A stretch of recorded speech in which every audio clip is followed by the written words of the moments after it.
À Londres, chaque jour, Monsieur le Consul transforme son bureau en salle de gym. Voilà, merci.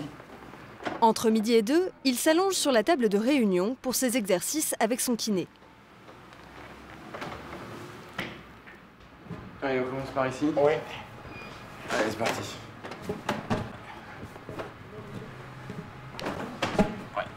Leur sujet de prédilection, c'est le sport. Ouais, super. Vous en êtes où dans votre classement de tennis, Robert?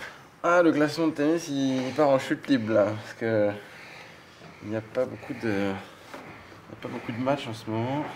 Ah. Et puis... La tristesse, c'est que je sais bien que je ne pourrai jamais affronter mon kiné en tennis, alors que dans une vie antérieure, je me serais fait un plaisir. Alors qu'au basket, là, il n'y a pas de problème. Oui, faut d'exagérer, rien. On refait un peu de ballon? Allez, ça, c'est beaucoup plus difficile. Édouard Bren est tétraplégique. Il doit bouger quotidiennement ses muscles pour repousser la paralysie. Enfin, ça fait très mal aux épaules, quoi, grosso modo. Alors que beaucoup d'handicapés n'ont pas accès au monde du travail, il dirige à 62 ans le plus grand consulat français au monde. Ce poste, c'est l'aboutissement d'un combat.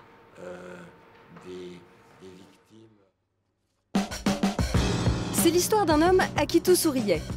Des études brillantes à Sciences Po et l'ENA, une belle carrière dans la diplomatie, dont un poste d'ambassadeur avant de rejoindre une entreprise comme cadre dirigeant. Édouard Bren a 3 enfants et forme un couple soudé avec sa deuxième femme, Chantal. L'homme est sportif, il aime par-dessus tout se dépasser en faisant du bateau et du cheval près de sa ferme du Sud-Ouest. C'est là que sa vie bascule en 2002. Au fond de la vallée, il repousse les limites de sa jument, qui finit par tomber. Dans la chute, Édouard a les vertèbres cervicales brisées. Il ne peut plus bouger aucun membre. J'ai su à l'instant même ce qui m'était arrivé. Édouard est conduit à l'hôpital où il va aller d'opération en rééducation pendant 1 an et doit faire le deuil de sa vie d'avant. C'est d'abord l'acceptation d'un truc qui est inacceptable, c'est-à-dire le fait qu'il n'y a plus rien qui marche. J'étais très ému en retrouvant cette photo, en me disant mais comment peut-il encore trouver la force de sourire?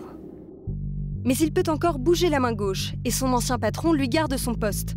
Il y a même une secrétaire qui vient lui apporter ses dossiers jusqu'à sa chambre d'hôpital. Il continuera ensuite à travailler depuis son domicile. J'ai pu travailler de loin grâce au télétravail, grâce avec un bon ordinateur, un bon téléphone, une excellente secrétaire, et puis une fois de temps en temps, un séjour à Paris, j'ai réussi à faire mon boulot. Il s'accroche d'autant plus à son métier que son handicap a bouleversé la relation avec sa femme. Mon grand désespoir, c'était de la transformer en aide-soignante ou pire encore en dame pipi. Parce que c'est ça la réalité du handicap. Si en plus vous ne travaillez pas, je ne sais pas comment je m'en serais sorti, je pense que c'était la mort pour moi. Édouard Bren décide de réintégrer la fonction publique. En 2009, il décroche le poste de consul général à Londres. Dans son malheur, il en est conscient, il a une chance exceptionnelle. Édouard Bren est un privilégié. Sa résidence de fonction se situe au cœur du quartier le plus chic de Londres, South Kensington. Grâce aux soins d'un médecin anglais très réputé, il peut de nouveau faire quelques pas et utiliser ses bras. On termine de s'habiller, vous me trouvez une cravate, vous m'enfilez mes chaussures, on va mettre des bretelles. Ces gestes sont impossibles pour le consul, mais il a les moyens d'être très entouré. Pour toutes les tâches quotidiennes, il peut compter sur Nicolas, son assistant de vie. Ça n'a l'air de rien, mais au départ, c'est des heures et des heures d'exercice. Ces revenus lui permettent de s'offrir les services de Nicolas, mais aussi d'une femme de ménage.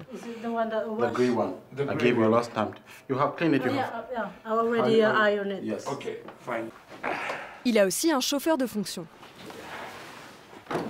Pour sortir de son appartement du 3e étage, c'est un parcours du combattant.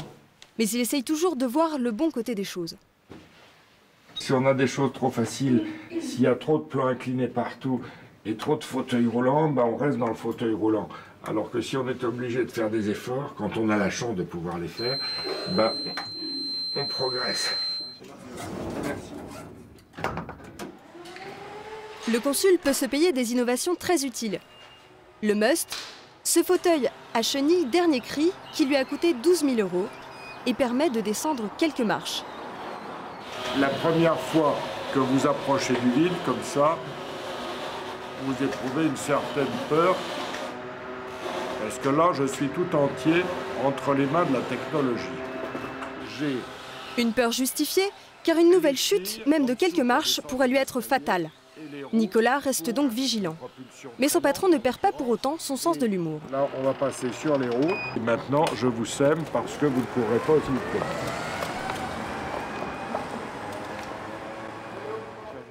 Comme chaque jour, le programme du consul s'annonce chargé. Voilà. Vous rentrez à la maison avec votre supersonique. Oui. Après, on compte ici.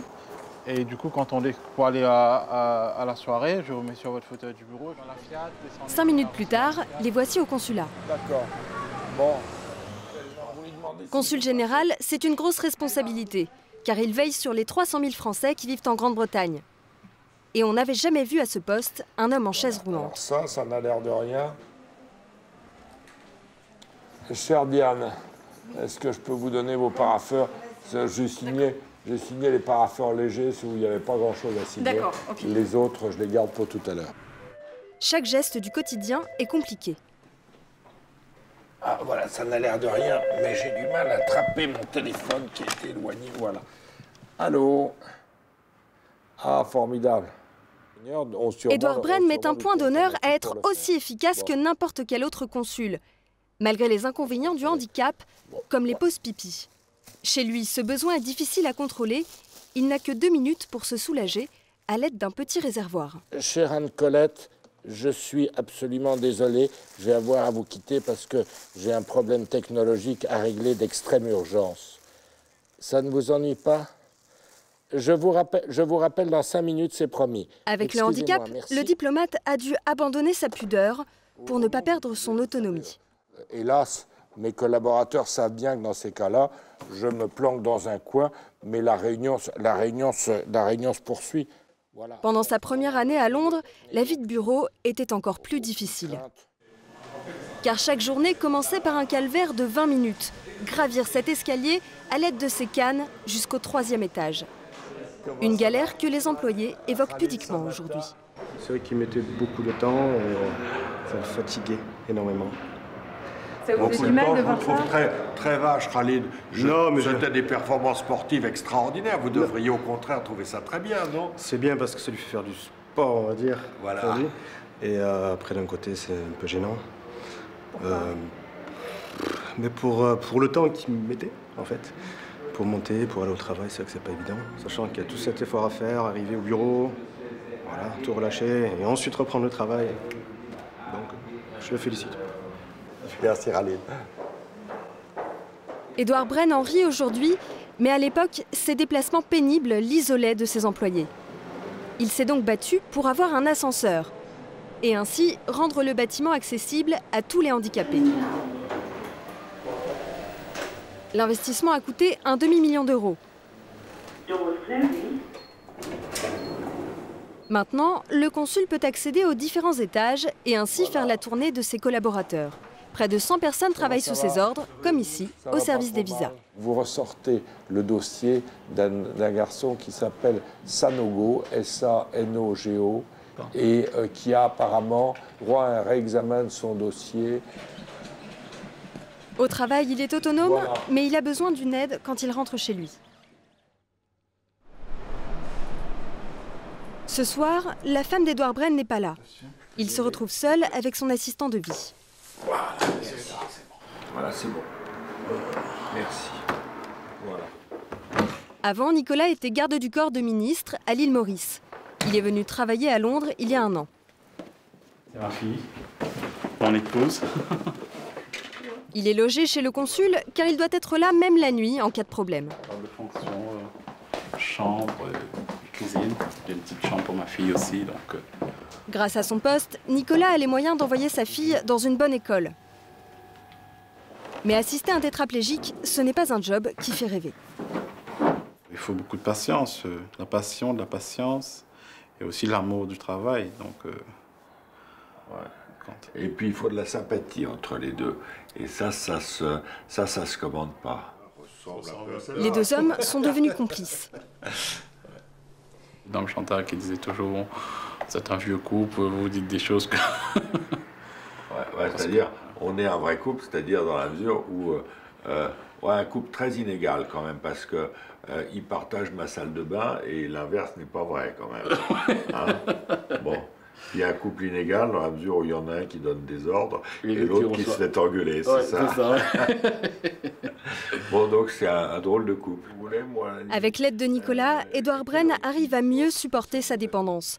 Il a même réussi à retrouver certains plaisirs perdus. Le lendemain matin, Nicolas est pressé. Au programme, une cérémonie à une centaine de kilomètres de Londres. Pour l'occasion, le consul emmène une vieille connaissance, un commandant qui doit assister lui aussi à la commémoration en l'honneur des marins français. Le commandant, vous pouvez vous installer à côté de moi. Ce véhicule, ce n'est pas une voiture de sport, pourtant il coûte une petite fortune, car il permet de conduire sans les pieds. C'est une voiture avec une boîte automatique. Je dirige avec une main, j'accélère et je freine avec l'autre main. Cette voiture sur mesure est un investissement pour plus d'autonomie. Édouard Bren avait dû repasser son permis après l'accident. Il ne conduit que pour les longues distances.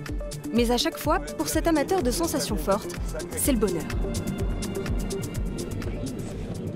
Un sentiment de liberté profonde, de libération. Et puis également, cette possibilité de partir, d'aller voir mes enfants, de promener mes petits-enfants le samedi et le dimanche, c'est quand même sans prix. L'autre voiture avec le fauteuil roulant s'est perdue. Le diplomate décide de commencer le chemin avec ses béquilles. Même en plein effort, il dédramatise avec humour. I'm awfully sorry and I do apologize for that. You really deserve a standing ovation, but I would prefer a sitting one if you see what I mean. Merci. Voilà. Le consul croit accéder au mémorial plus facilement, mais cette fois-ci, il s'avoue vaincu. I'll stay down the stairs, if you don't mind. On va faire ça en bas, monsieur, pas de problème.